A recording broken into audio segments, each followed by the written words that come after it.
All right, hello. This is a continuation of my lessons on exchange theory, and we're specifically focusing on power in exchange. And if you lack power in exchange, how to acquire it. And we've been studying, as an example, U.S. actions in the Middle East, largely centered around oil industry, right? And the last thing we talked about was the U.S. involvement in the Iran-Iraq war. In that war, the U.S. fueled both sides by supporting and supplying both sides with weapons, ammunition, war materials, and intelligence. And a key outcome of the war was that it created massive debt for Iraq, approximately 70 billion in debt. It's pretty whopping. And now, I mean, Iraq is at fault for this. Saddam Hussein started the war by invading Iran, right? If you're honest, you got to say that we played a part in, helping to fuel that war and extend that war, right? All right, so in this process, the U.S. Supplied weapons to Iran. Weapons and intelligence given to Iran facilitated their capture of the Fall Peninsula. That's Iraq's Fall Peninsula there. Here's Iran, here's Iraq, here's Kuwait.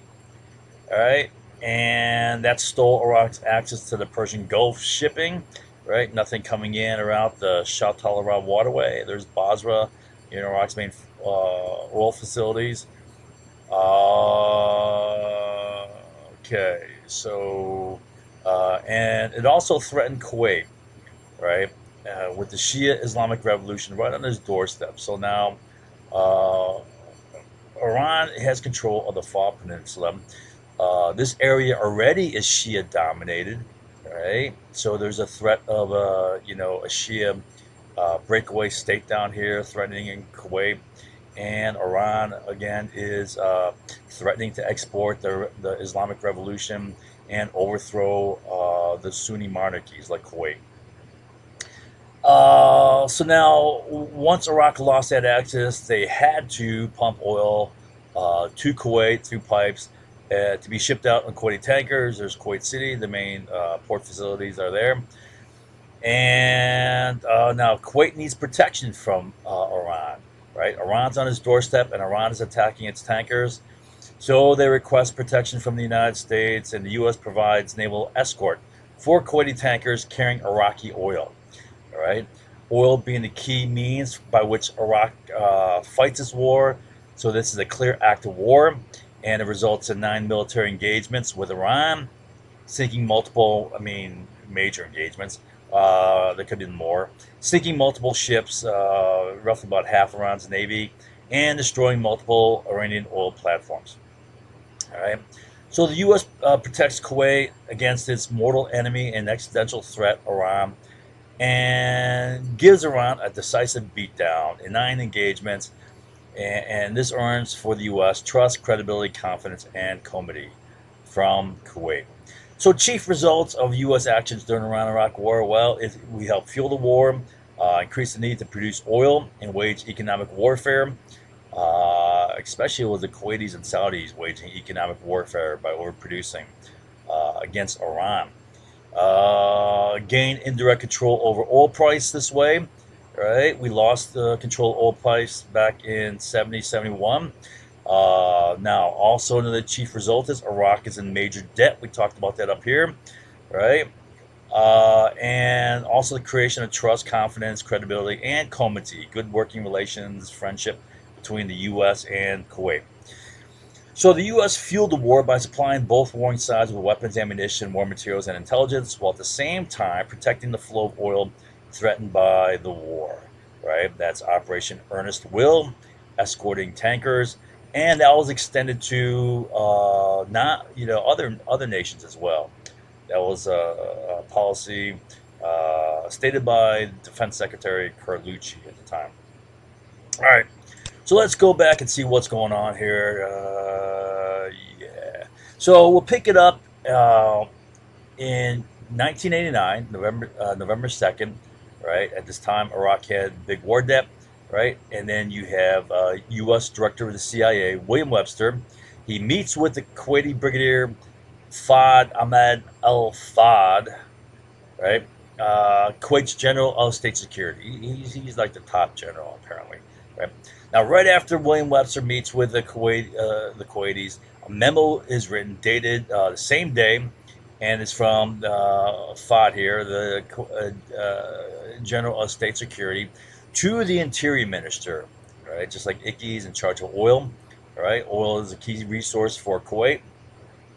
And it says this, quote, "We agreed with the American side that it was important to take advantage of the deteriorating economic situation in Iraq." You know, they got major debt. "In order to put pressure on that country, Iraq, country's government, to delineate our common border. The Central Intelligence Agency, William Webster, gave us its view of appropriate means of pressure, saying that broad cooperation should be initiated between us on condition that such activities be coordinated at a high level." All right, so there, you know, to summarize this, there's a border dispute since 1961 when Kuwait got its independence from Britain, all right, and Iraq has a deteriorating economic condition with a major debt and low oil prices. Kuwait's means of putting pressure on Iraq, right, putting pressure, mentioned that, right, was to overproduce oil, driving down price, which would steal revenue from Iraq, right, which is already burdened with big war debt, right? Now, the CIA, U.S. tells Kuwait that we have your back, right? That's broad cooperation at a high level, right? Coordinated at a high level. Broad cooperation at a high level. So what does that mean? What is a high level? You know, at least State Department, right? Defense and White House, all right? So now, to be expected, you know, the U.S. is going to deny this document. They say it was a forgery, it was made up, the Iraqis made it up, right? That's expected. And does this document make sense? So let's examine that, right? First of all, the U.S. has a long history of maximum plausible deniability, right? And this is old tactics. Remember, I taught you the Gulf of Tonkin manipulation, which got us into the Vietnam War. And at the very end, I presented like 6 or 7 documents where you have U.S. officials saying, we can do this attack on North Vietnam, and it'll leave no doubt in Ho Chi Minh's mind that it was us behind it, but we'll have maximum deniability. We'll have plausible deniability. We'll deny everything and no one's going to believe him, right? And talking about manufactured documents, who manufactured documents during the Iran coup? Remember I told you that the plan was to manufacture false documents to prove that Mossadegh was in league with the communists, all right? Now, the U.S. has a long history of attacking credibility. That's what this is. Attack the credibility of it, right? That's ad hominem, all right? And, I mean, I've gone through thousands, literally, of ad hominem attacks over the years. Literally thousands, right? Attacking credibility. And it's effective because people don't look up the facts, right? They don't do a fact check. They don't retain the facts. They'll just go with the general overall impression. Oh, he's unbelievable. Not credible. And then, so then, as soon as you get that, people feel justified in believing whatever they want to believe, right? Now, Director of the CIA, Webster, did, in fact, meet with Ahmad Fahd on that date of the memo, right? So that's established. Now, Kuwait did exactly as stated in the memo, right? So, there, I mean, this is nothing that should be, like, question. I mean, Kuwait overproduced. And why in the world would puny Kuwait, with next to no military force, overproduce oil in the face of massive Iraq military hegemony and repeated threats to attack unless the U.S. assured Kuwait that we have their back? All right, so let's take a look at military hegemony. Right, so at that time, Iraq had the 4th largest standing army in the world. All right, so who's ahead of them? USA, Soviet Union, China. That's about it. That's it, right? So Iraq is big. Only ones bigger are the major superpowers. So that's a big threat. And what does Kuwait have? Kuwait has nothing. All right. So let's take a look at a CIA assessment of Kuwait's weakness. This was done in April of '88, right at that time period. Kuwait's national security policy and the Iran-Iraq War and beyond. All right. Okay. So defining Kuwait, or I guess defining Kuwait. It says a small, virtually defenseless city-state, surrounded by larger and often hostile countries. Kuwait uses a combination of diplomacy, money, and political accommodation to protect its territorial integrity and oil wealth. Kuwait's defense strategy is to avoid conflict, remain on good terms with its neighbors, and rely on help from both superpowers, U.S. and USSR, the Gulf Cooperation Council, and other Arab states for protection. So here's the bottom line. Kuwait needs U.S. protection, and this gives U.S. leverage and influence. Plus, the U.S. has trust, confidence, and comity with Kuwait because the U.S. had just come through in protecting Kuwait during the Iran-Iraq War, right? Going toe-to-toe, whacking the Iranians, okay, in direct conflict. And don't forget, the U.S. increased Kuwait's need for protection by supplying Iran with weapons and intelligence, which facilitated Iran's seizure of the Fall Peninsula, putting, threatening Iran right on Kuwait's doorstep, right next door. So it can be said that the U.S. pushed Kuwait closer to the U.S. by increasing the Iranian threat to Kuwait. And then we offer protection. How about that? Man, that's like a, what is that? That's like a protectionist scheme. Okay. All right. Okay, so let's see here. Where are we? Repeated threats. Okay, yeah. So, and then finally, U.S. had credibility with Kuwait, protected their tankers from Iran, and then also had 9 military engagements with Iran, destroying about half Iran's navy and a bunch of other stuff, including oil platforms. So that created trust and comity, but this will be betrayed. You'll see that this will be betrayed when the U.S. gives 3 green light signals to Iraq to invade Kuwait, right? So they're trusting us. We built some credibility, but we're going to screw them. All right. Now, Saddam, in July of 1990, Saddam warns Kuwait at least 3 times. Saddam, Iraq. I got one here from Tariq Aziz, who was the foreign minister of Iraq at that time. Okay. So Kuwait and UAE at the time were overproducing about 1 million barrels per day over their OPEC quotas, which Saddam claimed cost Iraq $14 billion in lost revenues. All right.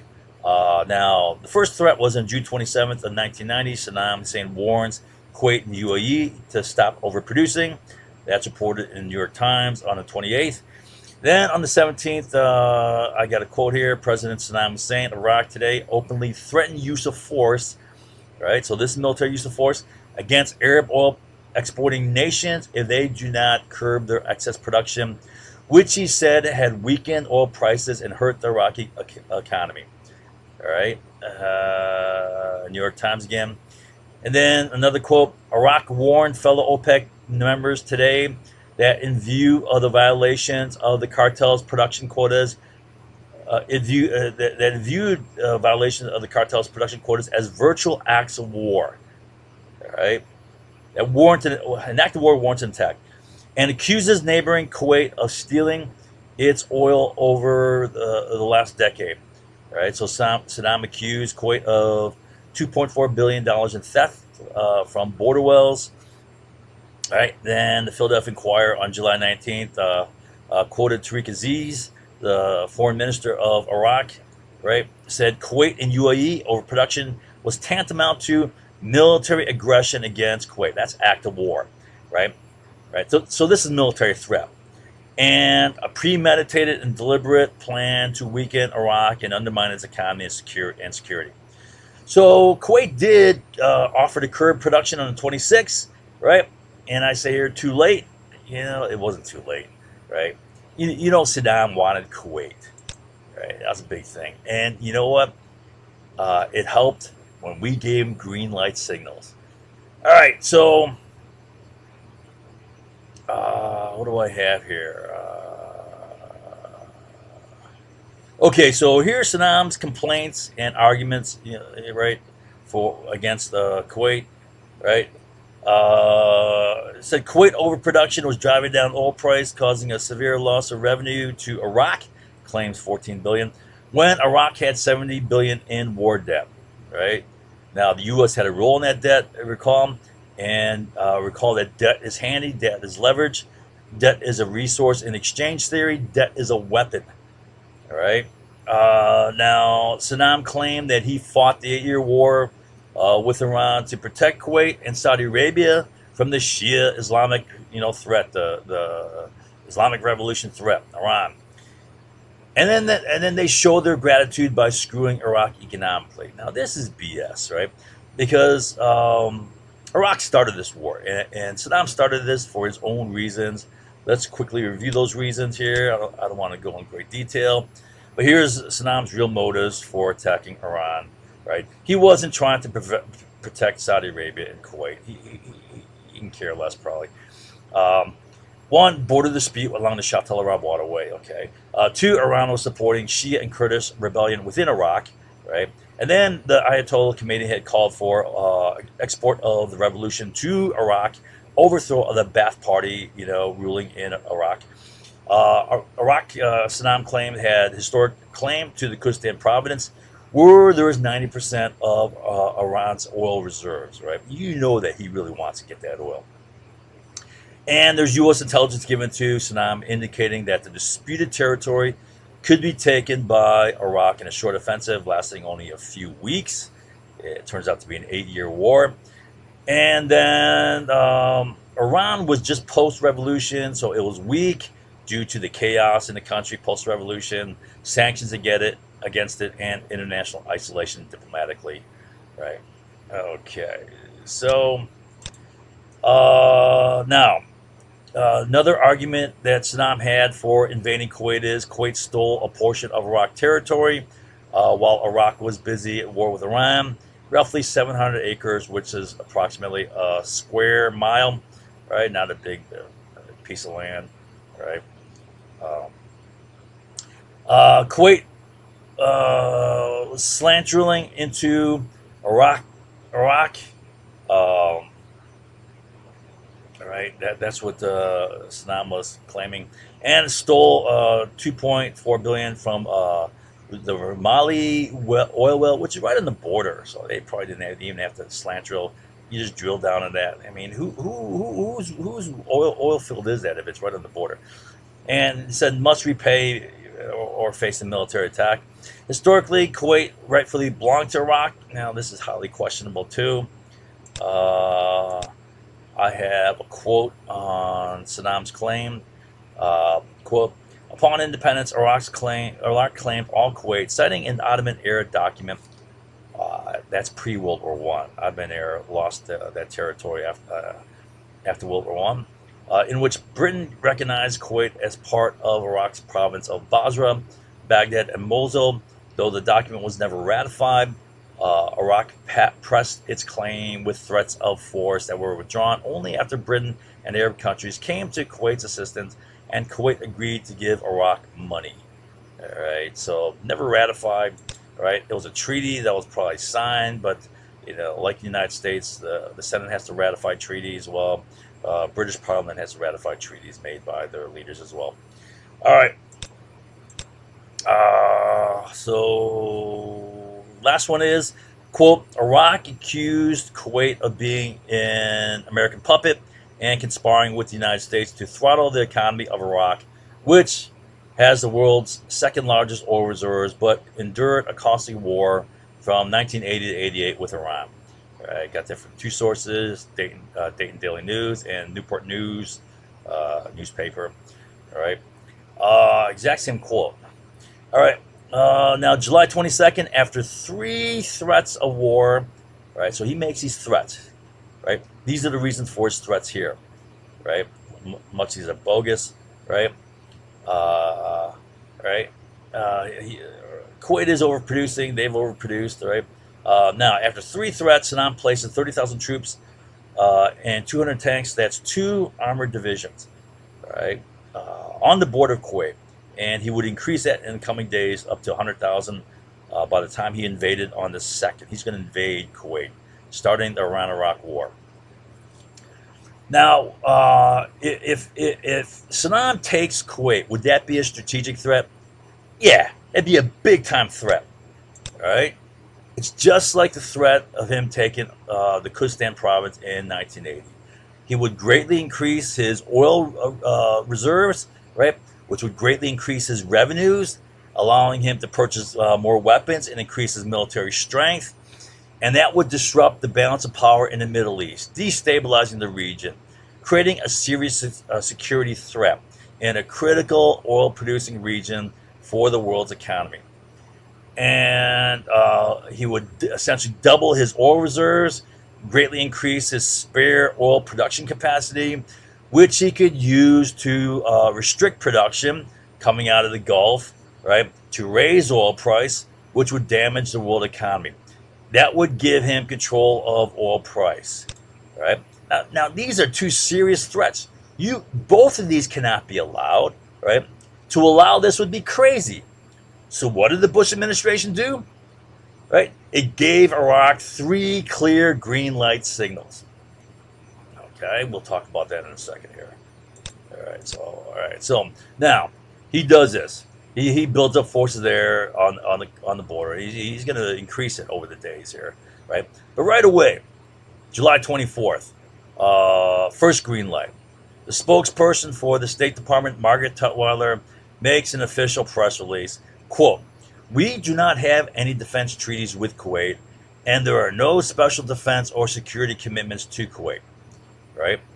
Now, why in the world would you say that ever? Right? Why do you just come out and say that? We don't have any defense treaty with Kuwait, right? Nor do we have any special security, defense, or security commitments to Kuwait. Why do you say that at any time, let alone after Iraq makes multiple threats, repeated threats, and then puts big forces right on the border of Kuwait? It's crazy. It's insane that you say that. So what we should have, okay, I forgot to finish this. So what would have been a big strategic threat? Now, is a threat obvious? Yeah. Did Saddam try before? Yeah. He tried the same thing back in 1980, right? So it's a legitimate threat. It's an obvious threat. He made the threats here, right? He put the troops on the border. It's a real threat because he's done it before, right? What should have been the U.S. response? Hey, don't even think about it. Don't even blink your eyes in that direction, right? Or you're gonna get hurt bad. You're gonna get whacked bad. That should have been the U.S. response. Now, we do not have any defense treaties with Kuwait, and there are no special. We don't have these special defense or security commitments to Kuwait. What? So this is what we should do, right? Did we do anything right in the middle, like moderate? No, we did the exact opposite. Here's extreme what you should do. All right. So now, information gets back to with the Iraqi diplomats in the U.S. Whole diplomatic corps, which is basically intelligence gathering, and I'm sure there's their intelligence units in the U.S. They're watching everything that's said and done by the U.S. officials, right? So Saddam next day calls in the U.S. ambassador to Iraq, April Glaspie, to confirm what Tutwiler says. Like, hey, what the hell, man? Is she serious about this? Right? It's not Tutwiler. Tutwiler is only the spokesperson. She's taking marching orders from on high, right? So Glaspie says this, quote, "But we have no opinion on Arab conflicts like your border disagreement with Kuwait. James Baker has directed our official spokesman, Tutwiler, to emphasize this instruction." And sure enough, she did. Right? You're right. And I say here, Tutwiler cannot make U.S. policy on her own. It came from Baker. It's coming from the whole Bush administration. Right? And by passing it through these underlings, right? This is peace persona. If you're gonna set up something that's gonna, induce or instigate a war, right? You got to create separation from the head of state, right? Remember, I told you that that's an old trick that goes back many centuries of European warfare. They've been doing that forever. FDR used it. LBJ used it. What is FP? I can't remember what FP is. Anyways, all right. So I say here, this is going to get attacked. Yeah, they say, oh, okay. So this was the Kuwaiti released this, right? I mean, Iraq released this, so they made it up, right? Oh, bullshit, man. This is exactly what Tutwiler says and what Assistant Secretary of State Kelly says down here, right? Right. So there's nothing like shocking here. It's exactly what they said. All right. So let's look at what a few days later, July 31st, 3 days before Iraq invaded, what the Assistant Secretary of State said here. Now, this is at a House hearing, right? And you got a Congressman, Lee Hamilton from Indiana here. He asked Kelly, what is precisely the nature of our commitment to supporting our friends in the Gulf? And then Kelly says, just like what Tutwiler says, we have no defense treaty relationship with any of the Gulf countries. That is clear, right? Tutwiler said that, right? Mr. Hamilton, do we have a commitment to our friends in the Gulf in the event that they are engaged in oil or territory disputes with their neighbors? We have no defense treaty relationship with any of these countries. We have historically avoided taking position on border disputes or on internal OPEC deliberations, which is oil. That's what Glaspie said up here, right? Now, Hamilton says, if Iraq, for example, charged across the border into Kuwait for whatever reason, what would be our position with regard to the use of U.S. forces? Then I'm skipping this because it's kind of equivocal here. He's like, milly-mouthing here. But then Hamilton tries to, nail him down. In that circumstance, it is correct to say, however, that we do not have a treaty commitment which will obligate us to engage U.S. forces. That is correct. That is correct, is it not? That is correct, sir. Right? So you got green light number 1, green light number 2, green light number 3. Clear as day. Right? No accident. These are repeated. Right? This is a sucker move. All right? Now, all right. So I'm going to review that in a second in the LP here, but now keep in mind, at that time, I was a true believer in the U.S. war effort. Right? I was first year of grad school, right? First semester in grad school when this happened, right? And all I knew was suddenly in the news, Saddam Hussein's threatened to invade Kuwait, and then he invades Kuwait, right? I'm like, what? You can't let him do that, right? For all the reasons I said, right? And in fact, I wrote the strategy for that war. Now I know I'm going to get attacked. You're insane. You're delusional. All right, okay, all right. So you would think I'd be defending, what happened, right? But no, I fully admit that I was a sucker at that time. I was played. I was used. I was a Rain Man. You know what a Rain Man is? A Rain Man is a moneymaker. But that's more general. I'm talking more specifically about the movie Rain Man, right? In fact, I got a picture here. There's a picture of Dustin Hoffman playing Raymond, Rain Man, right? And he's Idiot Savard, right? He's a retarded guy that's smart in one little thing. And I was like that. I was smart in military things, but in the big picture, I was clueless, right? Okay, so here I want to elaborate on what happened here. So here's a summary of the first Gulf War. So here's the background. You had the Iran-Iraq War, and that resulted in big debt for Iraq, about $70 billion, right? And there's a disputed border between Iraq and Kuwait right here, right? Disputed since '61. U.S. encourages Kuwait to use oil price as leverage, overproducing, to get Iraq to come to the table and make agreement on the border, right? So Kuwait is overproducing beyond OPEC quota, driving down price, right? Saddam is pissed off, says that's theft, damaging the Iraq economy, threatens war at least 3 times, right? With Tariq Aziz, you can make that 4, but there's repeated threats, right? Then he puts 30,000 troops on the border with 200 tanks, right? Increases that to 100,000 troops in the days to come, right? But immediately, the U.S. gives 3 green light signals, right? In the midst of the major strategic implications, which I talked about here. You can't allow them to do that. So we give them a green light, right? Now, I want to show you the opposite example, what we should have done, right? And I give the example of the Eisenhower administration during the Quemoy Matsu Island incidents. This is called the first Taiwan Straits. Here's Taiwan, right? That's a Straits incident or crisis, right? Where Taiwan here in 1954, it just came off losing the civil war with communist China. It's kicked out. It's got to go to Taiwan. It still has possession of a couple islands here, Quemoy,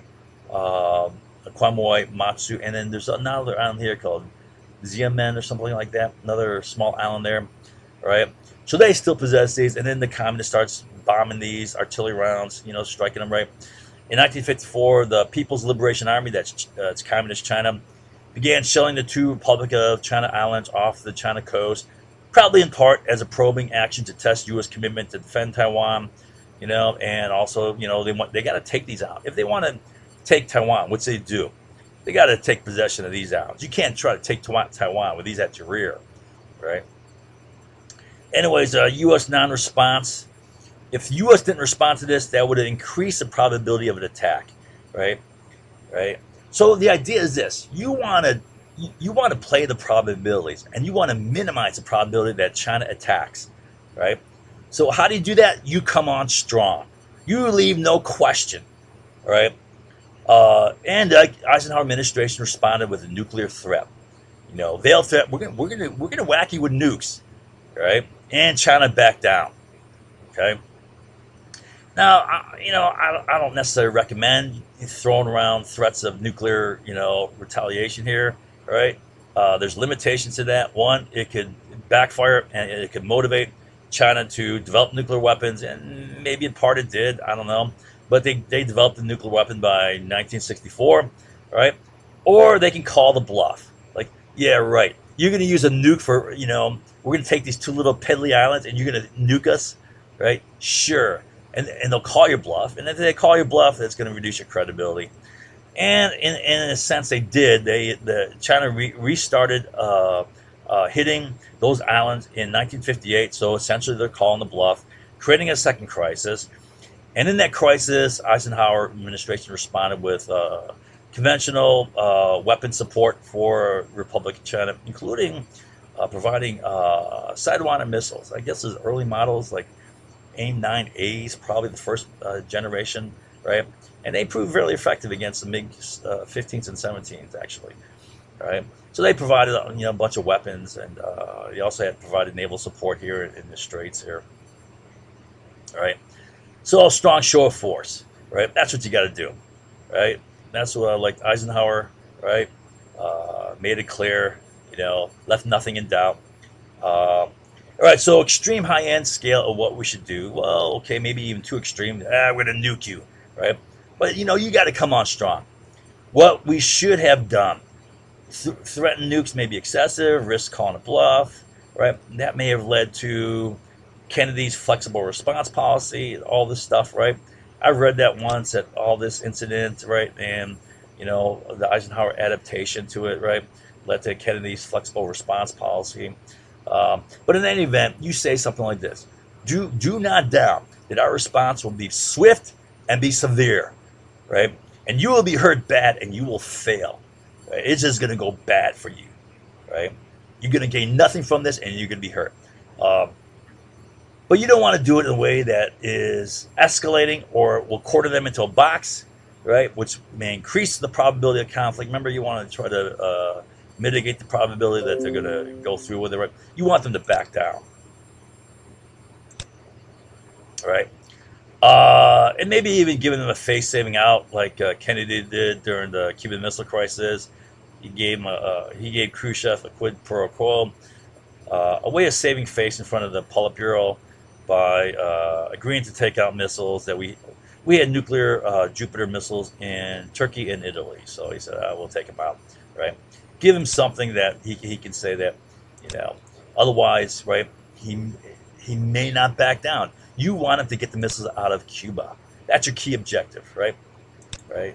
You don't want him to back down off of that, right? So maybe you need a little bit of quid pro quo here. All right, so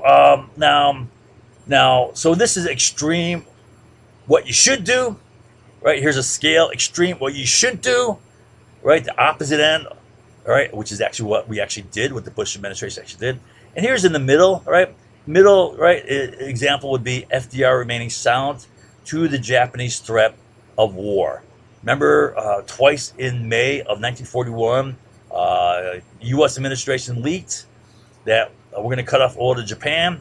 Japan responded, reported in the papers on May 31st. It said that you cut off oil, you will have a Pacific War. It wasn't, you might have a war. You will. There will be war in the Pacific, right? And FDR was silent to that, right? Why? Well, FDR wanted war with Japan, right? And for good reason. I mean, if you look at the whole big picture of what happened there, there needed to be a war, right? Anyways, all right. So he wanted Japan to attack, all right, and if he made a big deal of, you don't threaten us, right? Right? Everyone's going to know that if we cut off oil, Japan's going to attack, right? And you don't want the people, being aware of that. So when the Japan attacks, so for example, if everyone knew that if we cut off oil, Japan attacks, we cut off oil, Japan attacks, and everyone said, well, okay, I guess we're part to blame because we said we cut off oil. Well, you don't want people knowing that, right? So you don't make a big deal of it, right? Keep it kind of on the low there. All right. So George H.W. Bush went all the way to the extreme opposite end and openly invited the attack with 3 green light signals, right? And this is what I believe. In the end, Saddam was a chump, that he was played by men more clever than him, all right? And so, I want to add, this doesn't deal with this war, but it deals with the Iraq invasion war. One of the things that George W. Bush, George H.W. Bush's son, said was, Saddam attacks without warning, right? Right? Well, not this time, right? He gave multiple warnings. Saddam warned and warned, right? Multiple times, and then we opened the door and suckered him in, right? So I kind of think Saddam was a sucker, but so was I. I was a Rain Man being suckered and played and used as. So who am I to say, right? All right. Now, so what happens here is, all right. Here's kind of a review. Border dispute, right? There's a border dispute. Kuwait is overproducing to get Iraq to come to the table, right? And then Iraq repeatedly threatens Kuwait, right? Then he puts 30,000 men, 200 tanks, and then he increases it to 100,000. And after 3 clear green light signals from the United States, Iraq invades Kuwait, starting the first Gulf War. U.S. builds a coalition in response, right? There's a C-suite air campaign which starts about mid-January, right? And it's being done to set up a ground campaign. Big part of that was, psyops actually. Anyways, sleep deprivation, deprive. Anyways, 100-hour ground war. There's a 100-hour underground war. The war was won in 4 days. It's a brilliant victory. Yeah, I wrote the strategy. Americans feel good about this. There's euphoria, right? It helps dispel all the bad taste from the Vietnam War, right? And I said, this is one, I wrote a lot about this in the strategy. One of the things I said is, what you want is high intensity, short duration here. right? And a high-intensity, short-duration fight is going to sell well with the American public, all right? Will sell well with the U.S. public, all right? Which is important. You want to have U.S. public support for a war if you're going to wage it, right? That's a fundamental strategic element. Population support. And high intensity, short duration was highly feasible given those open war, desert warfare with limited objectives. That's key. Limited objectives, right? You don't want to take down the Iraqi government because you're going to have to come in as an occupation force. That's going to open up a big can of worms. It's going to destabilize Iraq. It's going to create an insurgency against us. It's going to cause, sectarian, killing. Large-scale sectarian killing between Shias, Sunnis, and Kurds, right? It's going to destabilize the region. It's going to shift the balance of power vis-a-vis Iran. Right? It's going to be bad, right? So, so there's two key results of the war. OPEC is destroyed for nearly a decade, right? That's key. Brings oil price down, right? The first Gulf War became the primary motive for Bin Laden's 9/11 attack, right? Right. So the outcomes of this war, the things that spilled out from this war, would lead to Bin Laden attacking us on 9/11, right? That was the two key results. So now Saudi Arabia is socked with massive debt. Remember, I said debt is a weapon, debt is leverage. Debt is a useful tool to use to control behavior. So Saudi's whacked with massive debt. First of all, Saudi had its own big bills to pay from its own war effort. They fought the war. Saudis were flying their F-15s and using their British and American tanks and whatever, So they have big bills themselves. And then George H.W. Bush gets the Saudis to agree to pay $36 billion out of the $60 billion U.S. cost for the war, right? Remember, Iraq had $70 billion. Well, the entire cost for the U.S. of this war, big war effort, moving a lot of men, equipment over there, and then fighting the war, right? Big cost, right? $60 billion, right? Gets the Saudis to pay 60% of that, the lion's share of it, $36 billion, right? That's big debt, big bills. Then also Saudi, after the war, Saudi makes big weapons purchases. They're going more in debt. I know they bought a bunch of F-15s from the U.S. They bought a bunch of Challenger 2 tanks. I believe they're Challenger 2s, right? From Great Britain, they bought a bunch of other stuff, right? Now with these three things here, Saudi Arabia has massive debt, which creates pressure on them to increase oil sales, right? Debt is a weapon. Debt is leverage. Debt can be used to control oil production out of there, all right? Now, Kuwait is socked with massive debt. Well, that's obvious because Iraq invaded them, busted up their city. Their city's destroyed. They're basically a city-state, right? Plus, all their oil wells are all busted up on the way out. Saddam is being chased out, his forces, and they destroy all the Kuwaiti wells, set them on fire, they blow them up. It's creating a major ecological hazard, wasting a precious resource for the world here. Oil being burned, right? And it takes a long time to get that all shut down, right? And so they got to rebuild. When you get destruction, you got to pay for reconstruction, rebuild all of it. And by the way, who monopolized all the contracts? 3 companies: Halliburton, KBR, Bechtel. 3 connected companies, right? And reading all the articles I read. Every damn article pertaining to the Gulf War back then, right, in the New York Times. Every article on OPEC for about a 13-year period, 14-year period, right? Every damn article. I did this in research in the summer of 2015, right? And these articles are saying, there's a lot of American companies that are just drooling. Their mouth is watering over the potential to rebuild Kuwait. It's going to be a big bonanza. That's what people anticipated. But what it turned out is only 3 companies got all the contracts: Halliburton, KBR, Bechtel. They monopolized everything. All right, 3 connected companies. All right, Kuwait makes huge weapons purchases. Also, they got to rebuild. Right, they got massive debt, immense pressure to increase oil sales.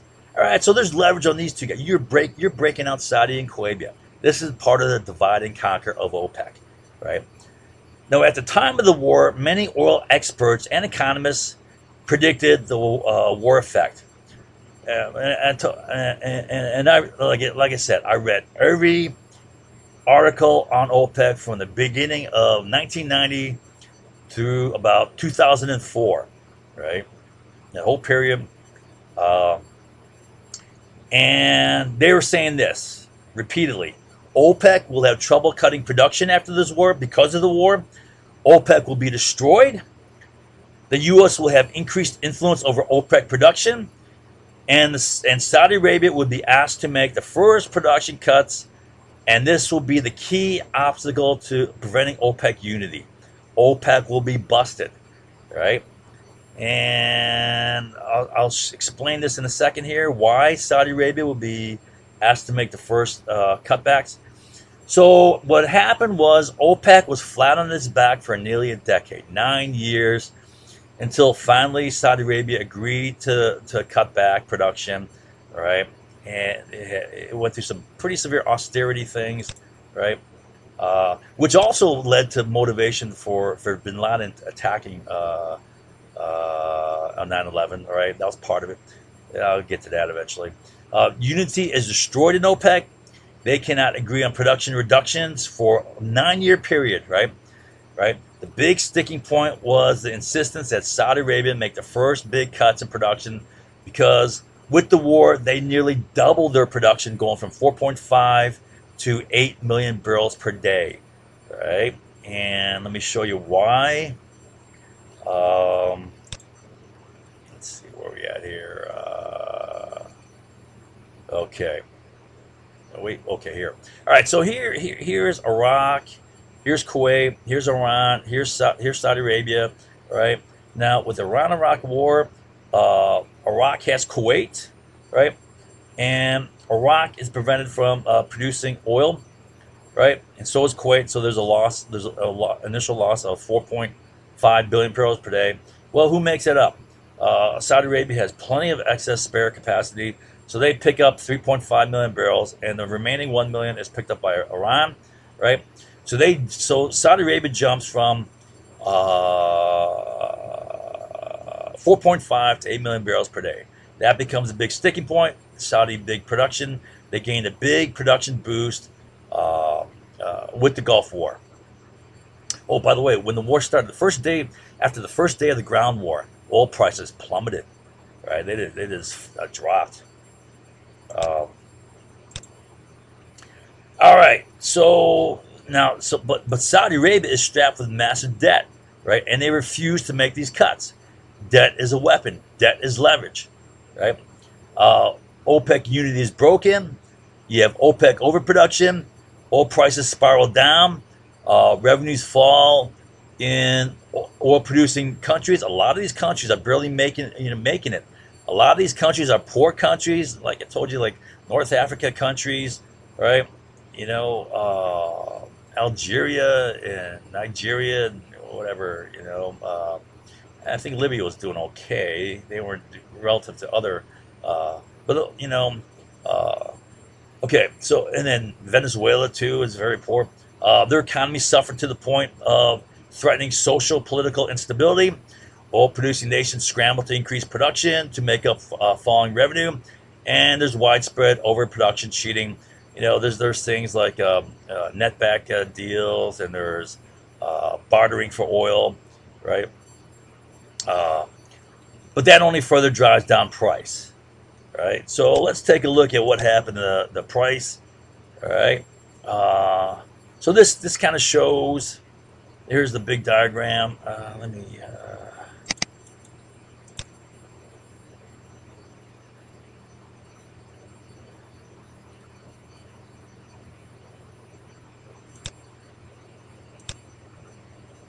All right, this kind of shows, some of the factors involved here. All right, so big debt from, social welfare states here, and war or lavish spending, right? You got to increase supply, you got to increase sales, increase the supply, brings oil price down.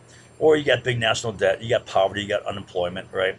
You got a big drop in revenues due to falling price, creates political instability, right? Social instability. And yeah, I should say this: social political instability. You know, national policies. Well, they overproduce. They increase production, try to make up the lost revenue, and it helps bust cartels like OPEC. You bust OPEC, all right? Remember Woolsey said the first priority of those in government is to destroy OPEC. All right. All right. So let's take a look at the historic pattern of what happened here. We'll go back. You know, here's World War II. You know, end of World War II, 1945. Oil prices. Oh, by the way, this chart is set currency values. It takes into account inflation. I forget what year it's set at, but it's constant dollar values, right? So oil price falls throughout the post-war period, and then U.S. hits peak oil production here in 1970, and then the Texas Railroad Commission sets pro-rationing at 100% capacity at 1971. Then you get the Yom Kippur War and the Arab oil embargo in 73, jacks up oil price big time, right? Kills our economy, right? Stays high until the Iran Revolution, right? And they take our embassy. We respond by embargoing them, you know, and sanctioning them. And they respond by embargoing the U.S. Oil prices jack up again. Then the Iran-Iraq war starts, and oil price starts coming down, you know, in large part also due to conservation methods here. Economies are recovering by the early 80s, so demand is still fell. That's due to conservation. But a big factor here in 85 was Saudi and Kuwaiti overproduction, right? Saying they're to regain market share, which could in fact be true, but I'm saying that, you know, they're waging economic warfare against Iran, right? And so they're overproducing, brings oil price way down, right? Comes down even further. The end of the Iran-Iraq war is here, kind of bottoms out there. Then it starts climbing back up. Now, right about here, the Soviet Union fell. When the Soviet Union fell, that cut production of oil out of Russia in half, right? That should have raised oil price way up. At the same time, the Asian economies were taking off here, starting to take off. You know, China's picking up, right? India's picking up, and they would significantly pick up here. But the combination of loss of supply out of Russia and Asian economies taking off, increasing demand. So demand by the 90s here is going up, right? Now, with that, oil prices should have gone up, you know, tight supply, right? But this is what happened during the 90s. Instead of going up, it went down. This was due to OPEC. OPEC unity was destroyed. They could not agree on. I read every damn article on OPEC during this time up through 2003, right? Right about here, right?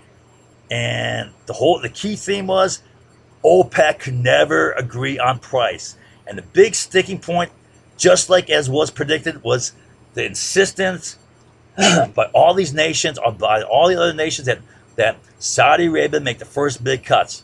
They're saying this, right? Man, we're squeezed tight already. We're barely getting by, right?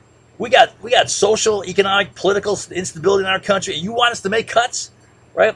You hit the big gains due to the Iran-Iraq war. You make the first big cut. We're not cutting first, right? Saudi, though, is whacked with big debt, right? That big debt is leverage. They can't make a cut. So you see how you're breaking out Saudi Arabia, right? That's preventing OPEC unity. All right. So the war was efficacious at cutting out Saudi Arabia and Kuwait, right? So they couldn't agree to OPEC production cutbacks. All right. And let's see here. All right, so this rise here is OPEC is recovering, right? They finally got agreement. What happened was this. You see the bottom out here price? A big part of that was due to the Asian financial crisis, right? Big drop in demand out of Asia. That was triggered by Taiwanese currency crisis, right? And big drop in demand.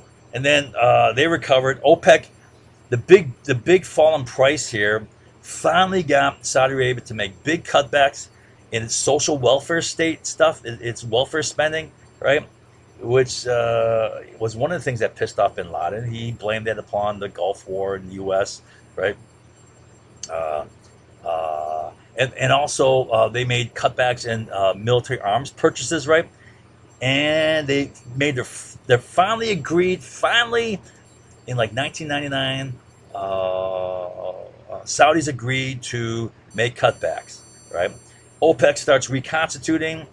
Hugo Chavez played a part of that in about 2000, facilitating that. Prices start recovering, and then you had a recession in the U.S. George W. Bush, and then you have 9/11 occur, right? And after 9/11, the economies recover, right? And you also have Asian and Indian economies taking off here, right? A lot of demands going for oil is going up. You have the growth of middle class in China and India, large population, large middle class, buying cars, using gas, right? So here it says low spare production capacity. There's little spare. You're pumping out the world as fast as it can, right? There's supply shortages. There's high demand. Prices going way up. And then you had the 2007, 2008 financial crisis, right, under George W. Bush, and that tanks the economy. World economies are tanked. Oil demand falls, prices fall. Then they start to recover, right? And what happened, a key event is fracking started kicking in about 2014, became significant, right? And then in like November of 2014, December time maybe, Saudi Arabia, OPEC, tried to take an aggressive overproduction, wage economic warfare. Remember this part here where you try to drive marginally profitable producers out by underpricing them. I can raise this again.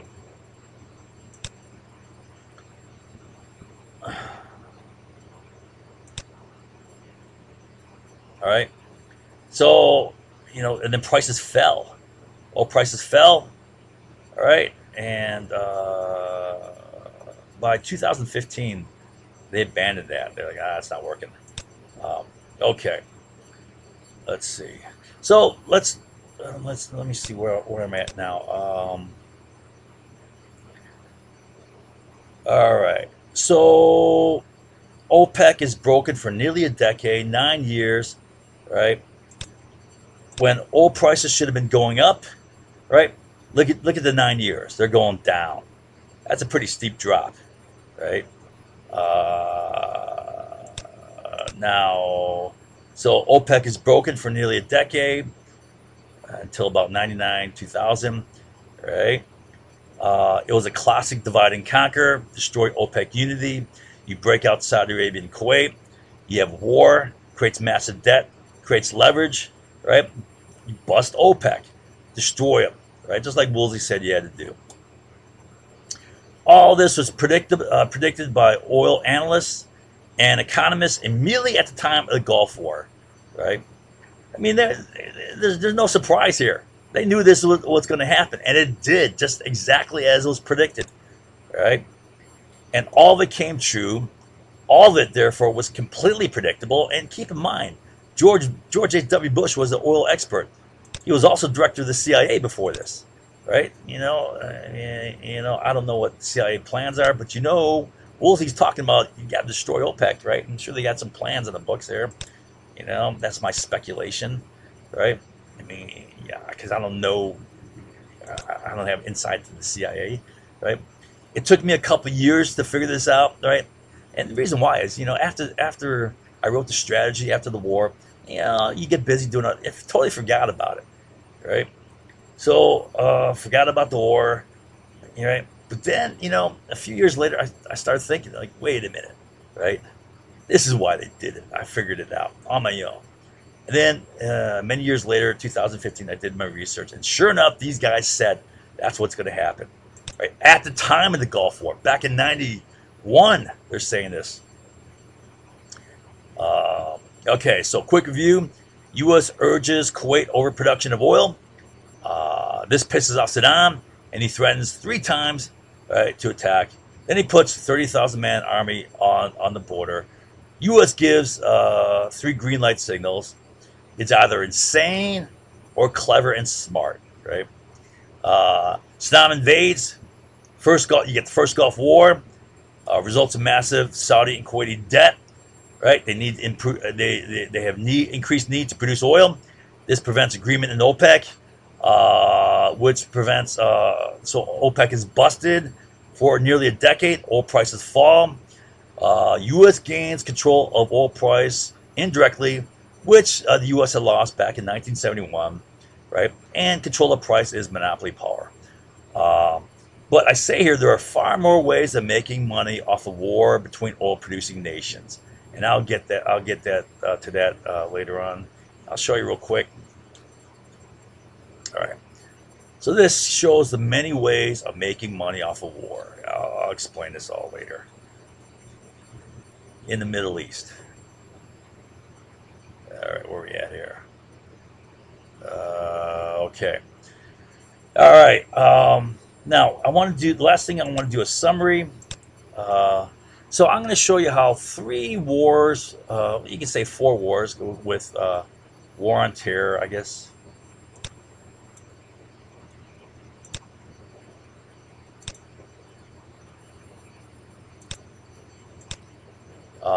Were connected. Iran-Iraq War, First Gulf War, War on Terror, and Iraq Invasion War. All right, they're all connected here. So we'll try to knit them all together here. So here, we'll start with the Iran-Iraq War, right? Saddam Hussein started that, right? And invaded Iran.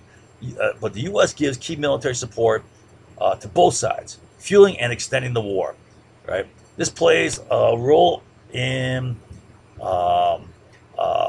plays a part in Iraq's massive war debt, $70 billion. Big economic trouble, and this motivates Iraq's threats to Kuwait. All right. So Iraq repeatedly threatens Kuwait to stop overproducing, to pay $2.4 billion in stolen oil, and they also ask them to say, "Hey, you forgive $15 billion in debt that we owe you."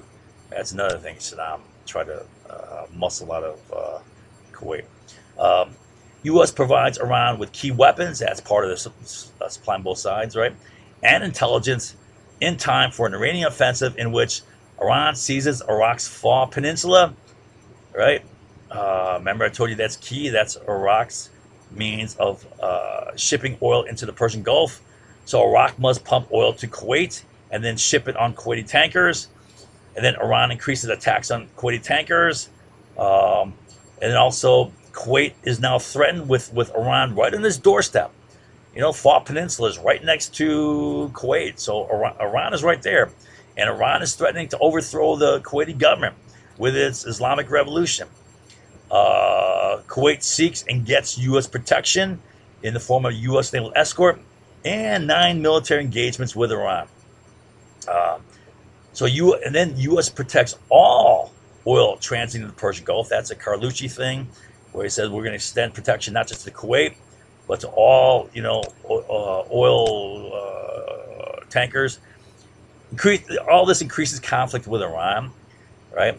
Now we're protecting Kuwait here, right? So that creates trust, credibility, comity with the USA, right? And Kuwait takes a CIA advice to put economic pressure on Iraq to get agreement to bring them to the table on the border dispute, all right? And that economic pressure, right, results in the Iraqi threats, right? And Iraq eventually invades, but I believe Saddam's real motives, in my opinion, right, are to dominate the Middle East militarily and to control oil price. And recall, just like taking the Kurdistan province in Iran, right, Iraq would double its oil reserves by taking Kuwait, and that would give him plenty of money to build up his military so he can dominate the Middle East, throwing the balance of power out of whack. And also would give him plenty of spare production capacity so he can cut back right, production and drive up oil price, and he's still got plenty of money, right? Right? He's got control of price. You can't allow him to get that, right? So he invades Kuwait. Now, there's other Saddam BS reasons. He's got a whole bunch of other reasons. Most of them are BS, right? Right. I'm not going to review them. But the U.S. also plays a role in giving 3 absolutely clear green light signals from the USA with this threat existing. You know, right? He threatens Kuwait, puts forces on the border, and the big threat, the real strategic threat, is here. And we give 3 green light signals. That's crazy. That's insane, right? Unless you got a bigger agenda, unless you know what's going to happen with this war. So then you get with Iraq invading Kuwait, you get the first Gulf War, and this has key outcomes.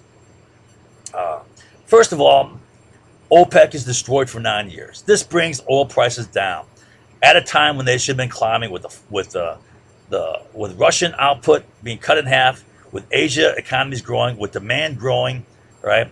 Oil prices should have been going up, right? But there was a big steep fall, and that was due to OPEC disunity. And that disunity was due to cutting out Saudi Arabia and Kuwait with massive debt, right? Necessitating their high production levels.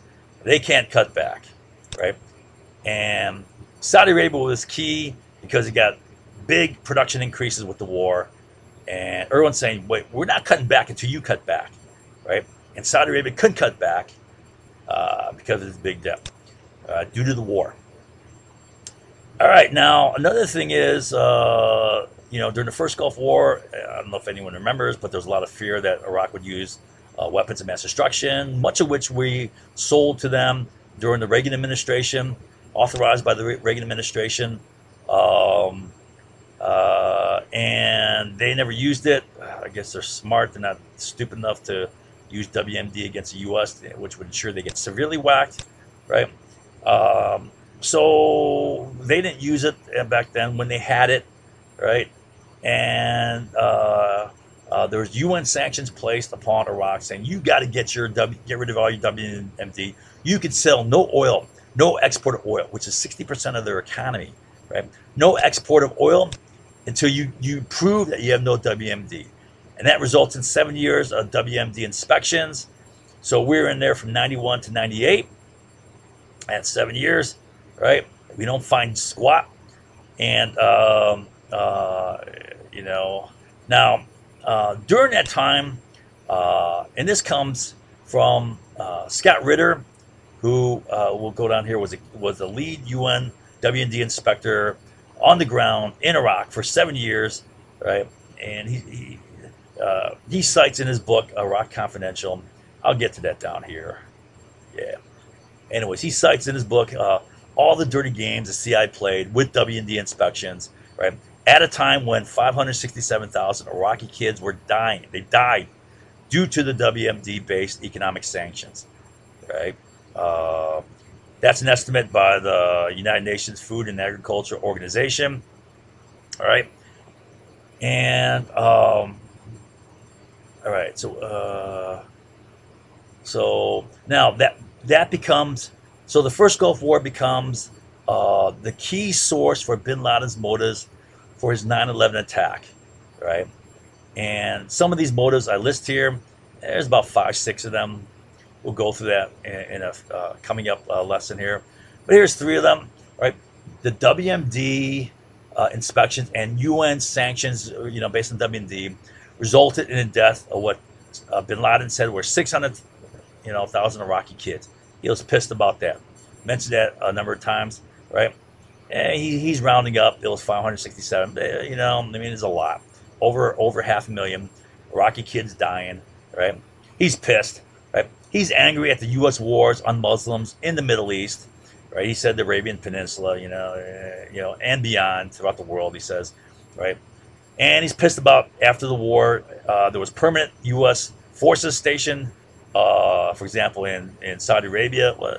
There were all his U.S. Group forces there, but he's pissed about the permanent U.S. occupation forces in the Middle East, who he said were there to steal our resources and wealth, right? Some of the key, and then he attacks us in 9/11. That gives us the war on terror, right? Now these combined here, right, the 9/11 attacks and the WMD, right, threat. So according to Scott Ritter, the lead UN weapons WMD inspector on the ground in Iraq for 7 years, the CIA wasn't trying to find WMD, right? That's what he says in his book. I'll show you his book, right? Quotes from his book.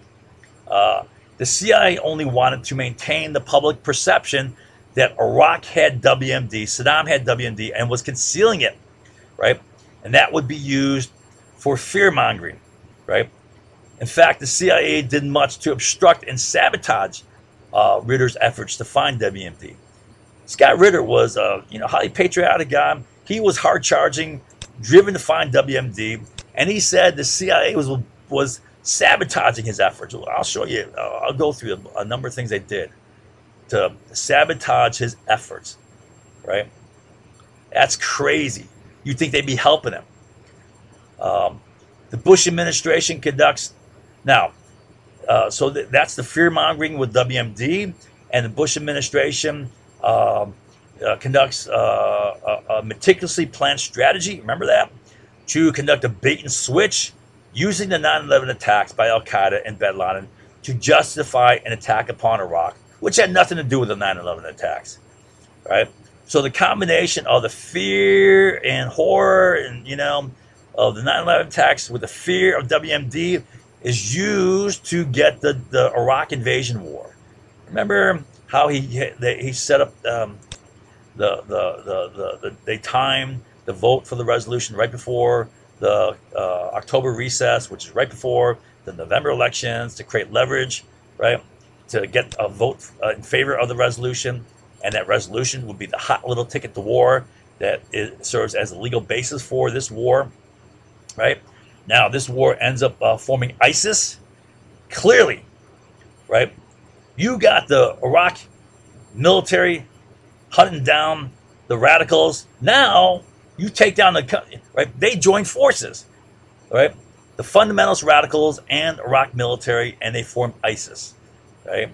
And I wrote a strategy for the defeat of ISIS. Defeat of ISIS, right? I may teach this, right? Because I wrote, I wrote this in about a half hour, honestly, right? Reason being, it's nearly identical to the strategy I wrote for the, Libyan. I call it Independence War. It's another played war, right? I wrote a strategy for that, how to take down the Libyan government, right? And essentially, this is the same strategy, right?